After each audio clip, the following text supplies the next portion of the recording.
इस वाले एपिसोड का नाम है गोटेन इज बोर्न।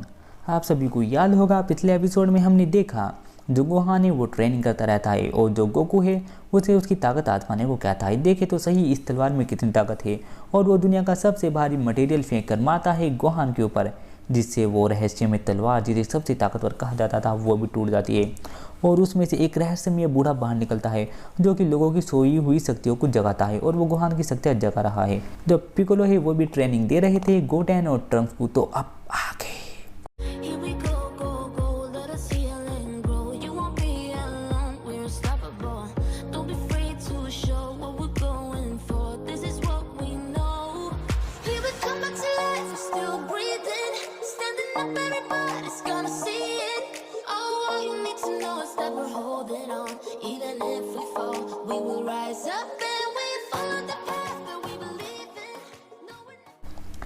इस वाले एपिसोड की शुरुआत में हमें दिखाया जाता है जो मास्टर रोशी है वो कार्ड खेल रहे होते हैं। उनके पास यामचा आता है और आकर बताता है, हे दोस्तों, अब वो दोनों फ्यूज़न करने के लिए तैयार है। बाकी सब बात करते हैं, चलो उन्हें देखने चलते हैं, और वो सब उनका फ्यूज़न देखने के लिए चले जाते हैं। और जो मास्टर रोशी है वो देखते हैं और बात करते हैं कि अरे उनका फ्यूज़न कैसा होगा।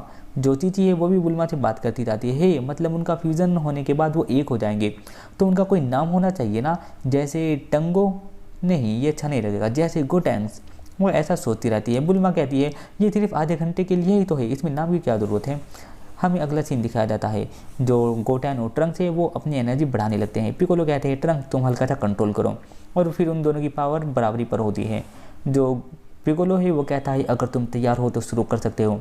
वो दोनों कहते हैं हाँ हम तैयार हैं, और वो शुरू करने की कोशिश करते हैं और वो फ्यूज़न करते हैं। उनका शरीर बहुत ज़्यादा चमकने लगता है जिसे देखकर बाकी सब शौक हो जाते हैं, और वहाँ पर बहुत सारी रोशनी चारों तरफ फैल जाती है।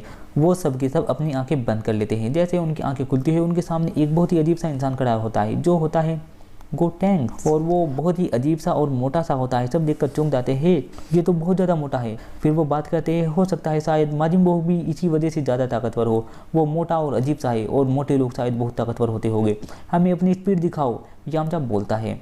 और तभी जो गोटैंग्स है वो बहुत ही स्पीड से भागता है और अपनी स्पीड दिखाने लगता है। वो 2-4 कदम रखता है और थक जाता है और फिर वो आराम करने लगता है। तभी पिकोलो बताता है हे तुमसे गलती हुई है, गोटैन ने अपने हाथ ऐसे रखे थे पर ट्रंक्स ने ऐसे नहीं रखे, ट्रंक्स तुम्हें भी अपने हाथ ऐसे रखने थे, अब फटाफट से अलग हो जाओ, किसका इंतजार कर रहे हो, फटाफट। गोटैंग्स कहता है मुझे अलग होना नहीं आता। जो पिकोलो है वो कहता है मुझे भी इस टेक्निक का नहीं पता, हम इसका पहली बार इस्तेमाल कर रहे हैं, गोकू से मैं ये पूछना भूल गया, हमें आधे घंटे का वेट करना होगा। और पिकोलो ये कहकर चला जाता है। वापस से सीन शूट होता है, वो सब उनसे बात कर रहे होते हैं, तुम्हारा नाम क्या है। वो अपना नाम बताते हैं, हमारा नाम गोटैंग्स है। और फिर जैसे ही उनका फ्यूजन टूटता है वो दोनों से पूछते हैं सब के सब कि हे तुम्हें कुछ याद है। वो कहते हैं हमें तो कुछ भी याद नहीं है। फिर जो पिकोलो है वो कहता है आपकी बात तैयार। वो दोनों फिर से फ्यूजन करने के लिए तैयार हो जाते हैं। जैसे वो फ्यूजन करते हैं उनकी उंगली टेढ़ी रखी जाती है जिससे वो बन जाते हैं गोटैंग्स।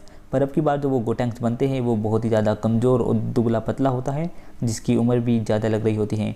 वो बात करते हैं ये कुछ ज़्यादा ही कमज़ोर नहीं है, ये तो मास्टर रोशी से भी ज़्यादा उम्र का लग रहा है, और उसे उल्टी आने लगती है। जो पिकोलो है वो कहते हैं चलो आधे घंटा और वेट करते हैं। अगला सीन शूट होता है, फिर से वो दोनों तैयार होते हैं और फ्यूज़न करते हैं, और अब की बार फिर से चारों तरफ रोशनी फैल जाती है। सब के सब उन्हें देखने लगते हैं। जैसे ही उनकी आंखों से चौंध हटती है तो उनकी नज़रों के सामने होता है एक नया बंदा जो कि होता है गोटैंग्स। उसे देखकर सब चौंक जाते हैं, हे ये तो कमाल का है, ये ताकतवर लग रहा है, ये बहुत ज़्यादा ताकतवर है। जो गोटैंग्स से वो कहते हैं हाँ मैं जितना सोचा था उससे कहीं ज़्यादा ताकतवर हूँ। पिकोलो कहता है हे हमारा परिणाम बहुत बढ़िया हुआ, चलो अब तुम सुपर सैयन बनने की ट्रेनिंग करो, अगर तुम जल्दी से सुपर सैयन बन गए तो हम उसे आसानी से हरा सकते हैं। गोटैंग्स कहता है मैं उसे इसी रूप में हरा सकता हूँ, मुझे सुपर सैयन बनने की ज़रूरत नहीं है और मैं उसे हराने के लिए जा रहा हूँ। पिकोलो उसे रोकने की और समझाने की कोशिश करते हैं पर वो अपनी ताकत के घमंड में किसी की भी नहीं सुनता, और गोटैंग्स वहाँ से उड़कर चला जाता है और कहता है अब तुम्हारी जान नहीं बचेगी, अब तुम्हारी खैर नहीं माजिम्बो, और वो वहाँ से चला जाता है। अगला सीन शूट होता है, जो गोकू है वो अभी भी सो रहा है और वो सोकर उठता है और कहता है क्या मैं जल्दी उठ गया। तो सुप्रीम का उसे बताते हैं नहीं तुम पूरे 2 घंटे से सो रहे थे। गोकू पूछता है तो इसका मतलब जो गोहान है वो अभी भी अपनी पावर को अचीव नहीं कर पाया, मतलब उसकी सोई हुई पावर अभी भी नहीं जागी। जो गोकू है वो कहता है गोहान अच्छा करना। जो गोहान है वो कहता है क्या खाक अच्छा करना इसमें। मैं 2 घंटे से ऐसे ही खड़ा हूँ और अभी भी पता नहीं मुझे कब तक ऐसे खड़ा रहना होगा, इसमें अच्छा करने की क्या बात है।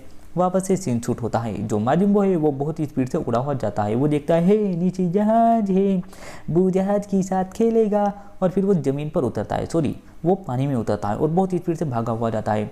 जो बंदे देखते हैं ये तो माजिन बू है, वो देख कर डर जाते हैं और वो जाकर पूरे जहाज को उड़ा देता है। वो देखता है एक आदमी डूब रहा है और बचाव बचाव कर रहा है। माजिन बू उसके पास जाता है। वो बंदा उसका पैर पकड़कर माजिन बू के ऊपर चढ़ जाता है और कहता है ये तो माजिन बू है। जो माजिन बू है उसे गुस्सा आ जाता है और कहता है क्या क्या तुम मेरा मजाक उड़ाओगे, और माजिन बू उसे पकड़ता है, हवा में फेंकता है और उसे ख़त्म कर देता है।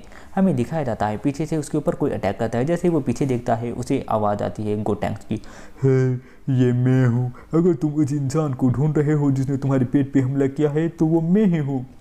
गोटैंक्स उड़ा हुआ जाता है, उसके ऊपर एक के बाद एक अटैक करता है, उसे दूर फेंक देता है और उसके ऊपर एनर्जी अटैक फेंक कर मारता है और उसकी हालत ख़राब कर देता है।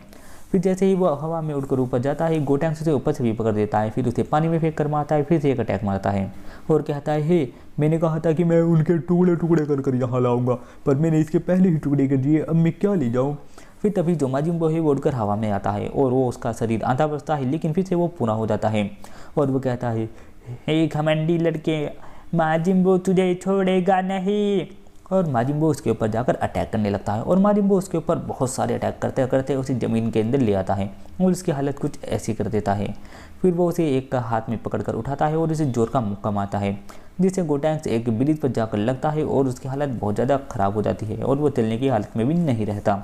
माजिन बू है वो कहता है कि अब तुम्हें तुम्हारी औकात याद आई। जो मिलिट्री होती है वो वहाँ पर आ जाती है और आकर माजिन बू के ऊपर अटैक करना शुरू करती है और कहती है माजिन बू तुम्हें घेर लिया गया है, अब हम तुम्हें छोड़ेंगे नहीं, और वो उसके ऊपर अटैक कर देते हैं। प्लीज़ यहाँ से चले जाओ, तो हम उसका कुछ भी नहीं बिगाड़ सकते। और उसकी हालत बहुत ज़्यादा ख़राब हो रही होती है, उसे साफ से बोला नहीं जाता, उसे छींक भी उठने लगती है और कहता है प्लीज़ तुम उसका कुछ भी नहीं बिगाड़ पाओगे। और फिर अगला सीन शूट होता है। वो सब बात करते रहते हैं क्या उसने माजिन बू को हरा दिया होगा। गोटैंक्स वहीं पर आ जाता है और वो सब पूछते हैं तुमने उसे हरा दिया। वो कहता है नहीं यार, वो मेरी सोच से कुछ ज़्यादा ही ताकतवर निकला। वो गोटैंक्स की हालत देखकर कुछ ऐसे हो जाते हैं। पिकोलो चिल्लाते हुए कहता है मैंने तुमसे पहले ही कहा था, समझ गए बेवकूफ़, गधे, खच्चर, मेरी बात पहले मान लेनी चाहिए थी, ट्रंक्सैन। वो सब कहते हैं ये ट्रंक्सैन नहीं है, ये गोटैंक्स है। तो पिकोलो कहता है मुझे तो फिलहाल ये बेवकूफ़ लग रहा है और कुछ नहीं। और ये वाला एपिसोड यहीं पर खत्म हो जाता है। मिलता हूँ आपसे अगले एपिसोड में, तब तक के लिए बाय।